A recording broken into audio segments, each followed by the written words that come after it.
Dr. Todd Lee, and I'd like to talk to you today about Fenris Fury. This is my pre-workout, and it is from my company, ValhallaLabs.com, at the website valhalla-labs.com.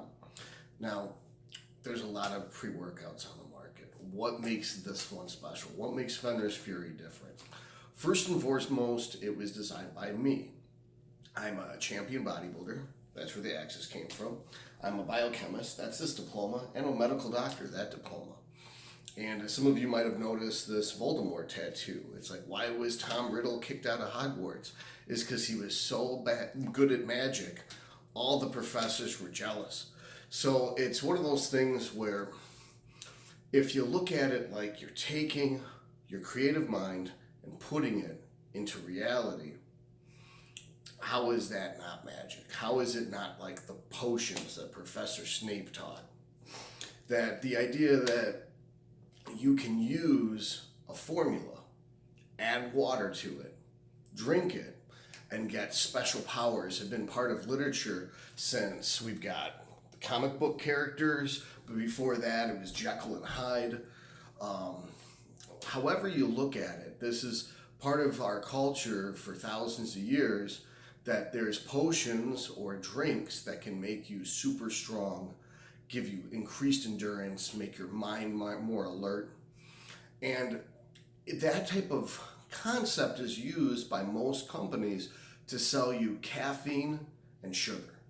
That most pre-workouts are nothing but stimulants, caffeine, and sugar. Basically, you've heard about how different pre-workouts are banned from the market, and then they come out with a version 2. It's because whatever they were using was such hard drugs, similar to cocaine or crystal meth, that the government figured it out and banned that ingredient. So they just changed that ingredient by a couple carbons, or by adding a phenyl ring, or they changed a hydrochloride to this and that type of suffix, and that the government has to go through the hassle of banning it all over again.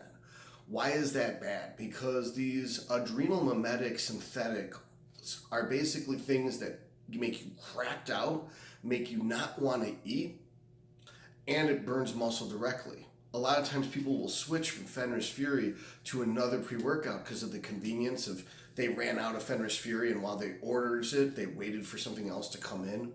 They went to the store and just bought some garbage that they get so cracked out on it, they can't eat afterward.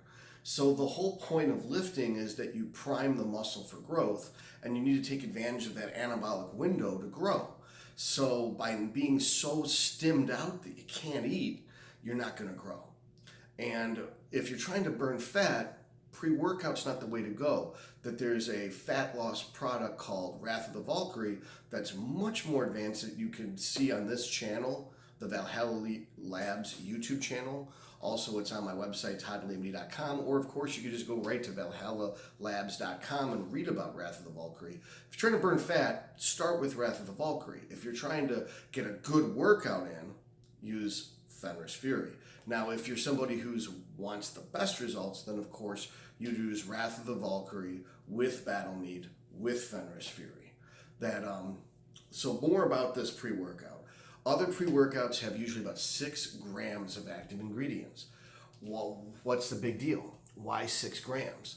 Because the scooper that they use is small, so they're able to get you to think there's more servings with using the same amount of powder and just making the serving size smaller, so that when you divide the cost by the servings, or the servings by the cost, you get a better ratio. So for instance, Fenris Fury off the website is $40, and there's 20 servings, so it's $2, and I don't even use a full scoop. And I'm about 181 pounds today. Now, what did I put in here, and why? That I put in a lot of pump ingredient. Of this 20 grams, I put in 3 grams AAKG, that's arginine alpha-ketoglutarate. That's immediate conversion by nitric oxide synthase into nitric oxide. And the alpha-ketoglutarate molecule that's added to the arginine helps you absorb it. So if you've heard you don't absorb arginine, that doesn't apply to AAKG. betaine anhydrous. That's supposed to increase IGF-1 receptor density and IGF-1 production. And IGF-1 is what really grows the muscle. We've got citrulline maleate. That's so that after the arginine pool's depleted and nitric oxide synthase has made nitric oxide from the arginine, then citrulline regenerates the arginine. We've got creatine monohydrate because that's been proven to cell split. It's the only non-steroidal way to cell split according to modern science. Taurine. I put taurine in there because a lot of times people are depleted and cramp, and taurine helps fight cramping, especially if someone's using clenbuterol. Now, I'm not endorsing the use of clenbuterol, but the reason why airbags are in cars, one would say, is because not everyone wears a seatbelt. So I can't stop people from using clenbuterol, but I can put taurine in this product so you won't have a cramp or a muscle tear from being dehydrated, not having the proper electrolyte balance because you're not running Battle Mead, which has plenty of electrolytes in it, or because you're using clenbuterol. Beta-alanine. As you know, beta-alanine's what a lot of companies put in to give you that itchy sensation, so you scratch and scratch and scratch, and then you're like, oh, it's working. It's not working. They just put beta-alanine in there. Beta-alanine is basically an endurance factor. It regenerates another molecule so that you can get a couple more reps in. L-carnitine L-tartrate, that transports fat into the mitochondria and preserves glycogen. Basically, when your glycogen pool is depleted from doing a lot of volume, you start burning muscle, and it converts that muscle into carbohydrates to fuel the reps 11 through 15. Creatine monohydrate, for instance, fuels reps 6 through 10. So if with the combination of all this stuff, you might be able to get 11 reps where you'd normally be able to get 7. This is hypothetical based off of the double-blind studies on the ingredients. I've never tested Fenris Fury in rep schemes. It's just a lot of money, and it's not really necessary. You don't have to use genetic testing on a duck to see that it's a duck. You can just look at it and be like, oh, it's a duck.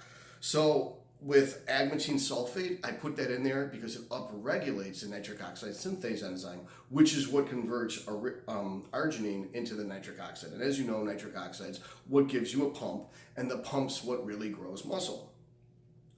Beta vulgaris, beetroot, that has nitrates in it. So there's basically 3 different things that gives you nitric oxide. The beetroot is immediate. As soon as you drink it, you're getting nitric oxide dilation, which will then drag blood to the target muscle that you're working.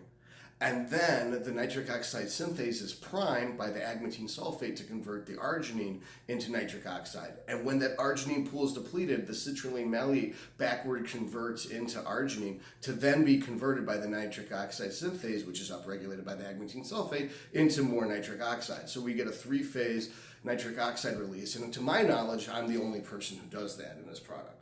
So if you want the product that is designed for the most pump ever, that to my knowledge, this is that product, Fenris Fury. Now, Fenris Fury has 2 labels. One is toddleymd.com pre-workout, because I didn't think everyone would be smart enough to remember the name Fenris Fury. I thought they might just type in Todd Lee pre-workout on Google, but it turned out it just confused people, that they look and they see 2 choices, and this is something that doesn't make sense to me. When they see 2 choices, they choose neither. I never in my life have I been like that. So I didn't know that that's something that people do. When they don't know what to do, they do nothing. I have never done that. I've always just pulled the trigger. So the answer is they're the same product with 2 different names and 2 different flavors. This is the fruit punch flavor. The blue and white label is the blue raspberry flavor. All right. Then there's a couple weird things in here that you may never have heard of. There's stuff to increase growth hormone production, and as you know, growth hormone is then eventually converts into IGF-1 when you have some insulin. So the point is that I put stuff in Battle Mead to synthesize the effects of insulin without actually using insulin. So if you use Fenris Fury, the pre-workout, or Todd Lee MD pre-workout, then Battle Mead Intra and Battle Mead Post, you get the full gamut and all the nutrition you need for your workout. And you'll get the most growth hormone release, the most IGF-1 production. And of course, this provides you the greatest pump possible. So you're like, well, I don't see how that connects. If we've increased blood flow to that arm, and you're training arms. And then we've drank some stuff that increases IGF-1 production. Because we've increased the pump in that arm and the blood flow to that arm, that's where that IGF-1 goes. So it's critical that you just use the whole product line. And it's better to use one product than no products, but it's definitely better to use the whole product line than just picking the part that you don't have and assuming that the other stuff's not important. Watch the other videos on the other products and you'll see that they're as intricate, if not more intricate, than Fenris Fury. And although Fenris Fury may be the best pre-workout on the market, the other products are equally amazing. Thank you, and Valhalla-labs.com.